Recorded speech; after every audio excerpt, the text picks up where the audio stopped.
You're about to watch another edition of Outside Shots previewing the Sweet 16 with the great Jay Bilas. I'm Hershkovich. But before you do so, remember you can get $150 in bonus bets to fade or tail any of our college basketball picks at BetMGM Sportsbook. Use promo code THELINES, one word, to get up to $150 in bonus bets with your first $5 bet. Whether it wins or loses, you get those bonus bets. Terms and conditions apply over at thelines.com. Another edition of Outside Shots, and now it's time to be joined by Jay Bilas at Jay Bilas on X, the best college basketball analyst, and he does great work over at ESPN. How you doing, Jay? Great. How are you? Doing good. And let's dive into the Sweet 16 matchups, tipping off with the top-seeded UConn Huskies taking on San Diego State, 5 seed in the East region up in Boston. And you go back to the national championship game last year, San Diego State faltering down the stretch, pretty much a rout throughout. And the Aztecs really struggled to battle down low with UConn's bigs. And I get it, different personnel to an extent. But do you think Dutcher will switch things up this time around scheme-wise and game plan-wise, or do you think it will matter either way?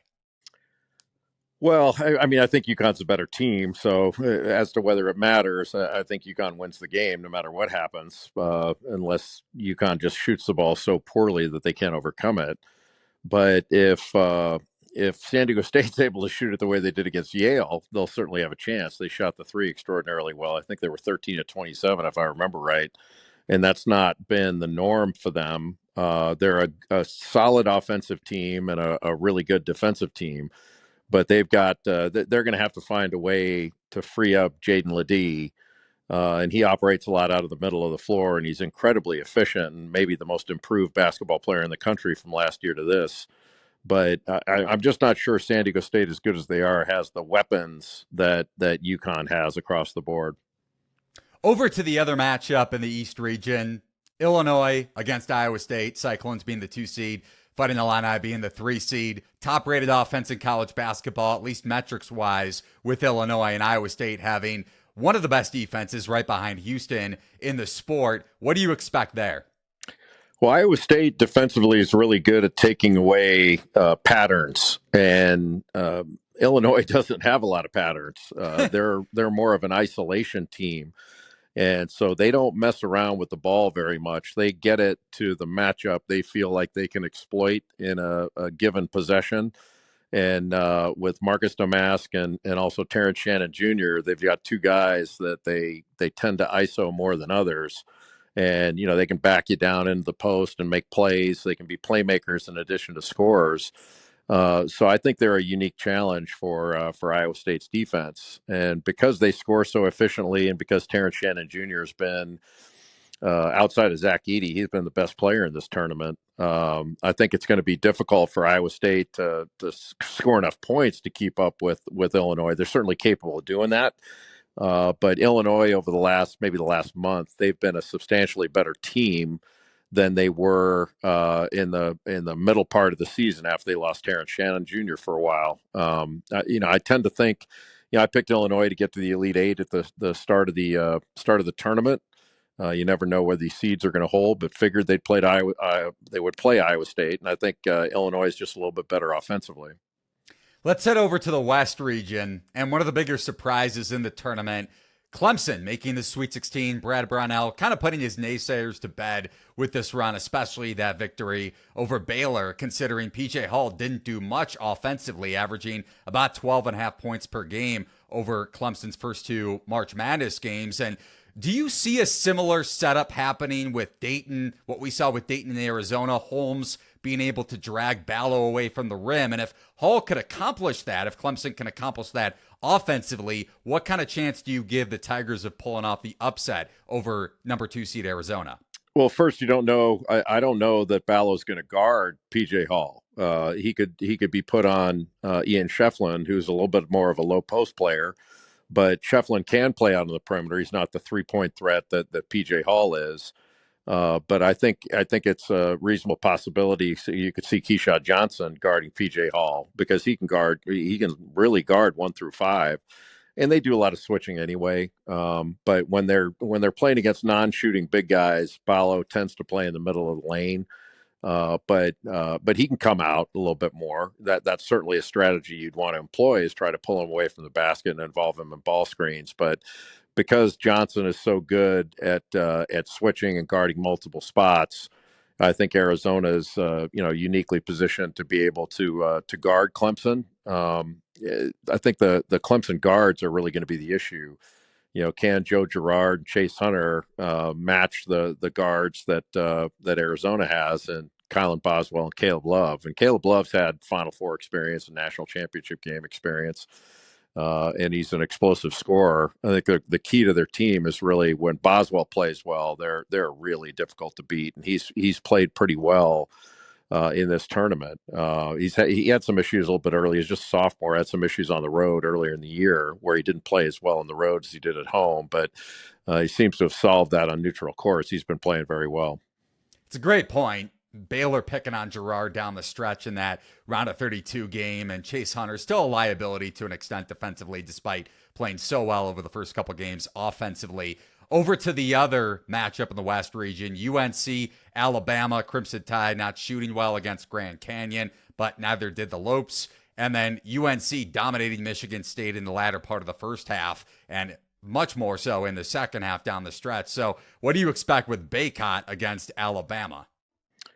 Well, I think North Carolina is going to be able to score against Alabama. The Tide are not great defensively. They've had certain segments of the season, certain games where they've played pretty well defensively, but overall, they've not proven to be difficult to score upon. I think the issue is North Carolina going to bring the same sort of defensive edge and defensive intensity that when they're at their best, they have. And going to the first couple games they played in the ACC tournament, they were just fantastic defensively. They came out with I guess I call it an edge. They had that defensive edge and competitiveness on the defensive end that really, I think, ignites everything else they do. They didn't have it against NC State and in the final and wound up losing that game. I think they're the better team than Alabama.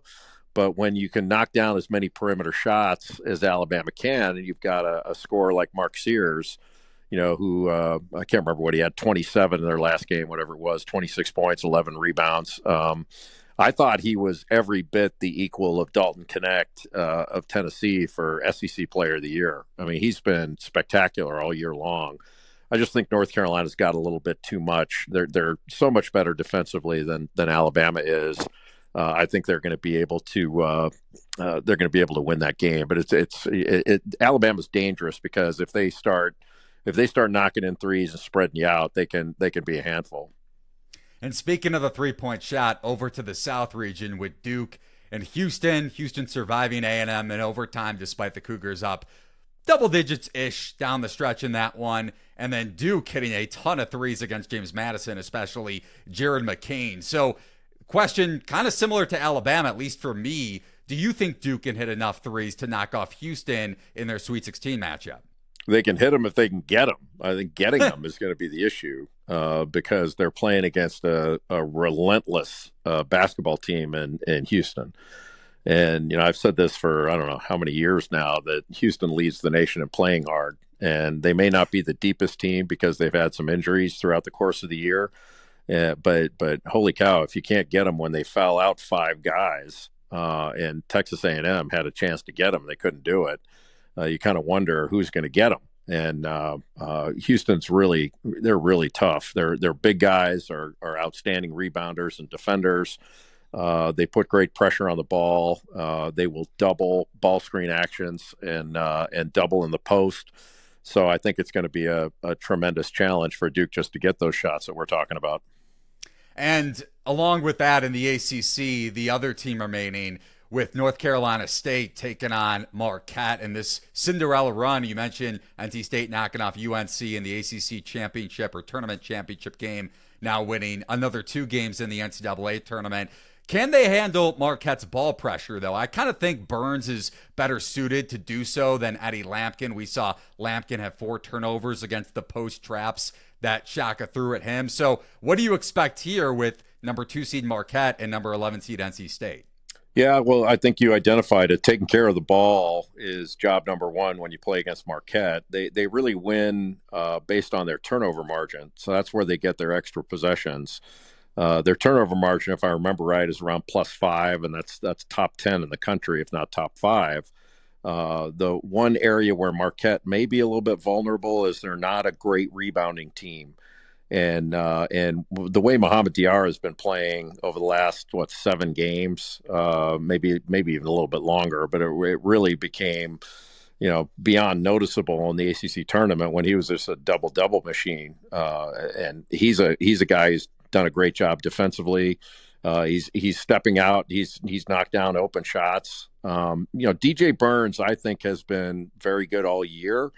But from my seat, the difference has been his teammates. Some of his teammates have elevated their play to levels that they didn't see during the regular season, whether it's Michael O'Connell. I think Casey Morcell's been much better in postseason play, the ACC tournament, the NCAA tournament, and then Diarra. I think DJ Burns is really difficult to double against man-to-man because he winds up catching the ball so far off the lane that double's got to come from a long distance.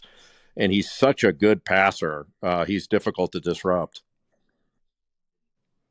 100%. And one of the big two for them off the bench, and we talked about Clemson earlier. What about Ben Middlebrooks transferring over from Clemson? And I know he didn't necessarily play super well in their last game, but still, he's put up numbers, whether it's been generating second chance opportunities or just having a presence behind Burns, with Burns in foul trouble against Texas Tech.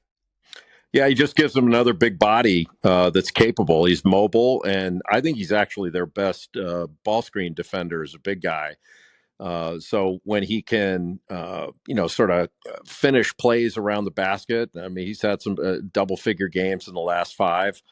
He's been really, really helpful, and that's a good point. Like, he's another player that's elevated his play in postseason to levels that perhaps he didn't do as consistently during the regular season. That, to me, is the big reason that NC State's in the position they're in.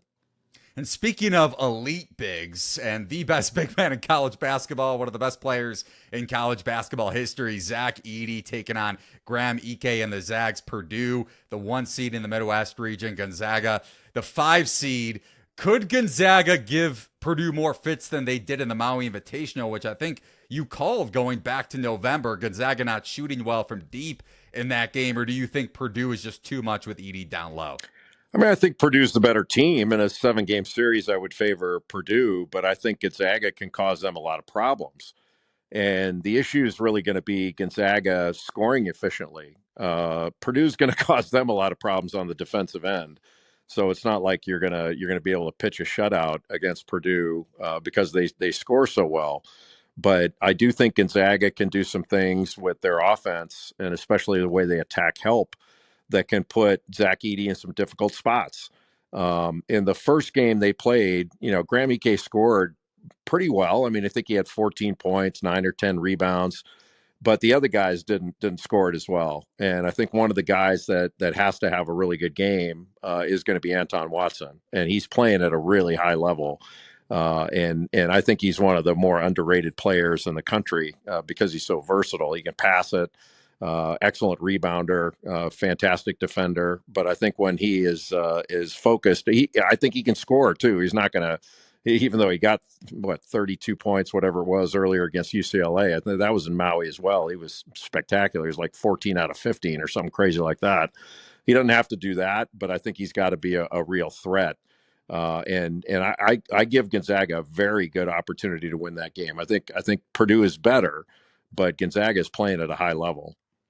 And over to the final Sweet 16 game, we have Tennessee and Creighton, the number 2 and 3 seed respectively in the Midwest region. And we talked about a high variance team in Alabama when it came to shooting threes. Creighton, very similar setup, obviously differently constructed, but high variance in terms of whether they make or miss a lot of threes against a Tennessee team that struggled offensively against Texas. Dalton Knecht and Zakai Ziegler combining, I think, 2 of 16 from behind the arc. So which team moves on then to potentially face Gonzaga, or if Purdue does knock off the Zags? I think most people would think Tennessee is going to move on in that game, but I think you're right that the question is Tennessee going to score it efficiently? Because I think Creighton's going to score. I mean, Creighton runs beautiful offense, and they've got so many versatile players. And maybe the most underrated asset they have is Ryan Kalkbrenner, who is, I think he's now 3-time Big East Defensive Player of the Year and never fouls. I mean, the guy's never fouled out. So he's going to be a challenge for Jonas Adu and for Tennessee.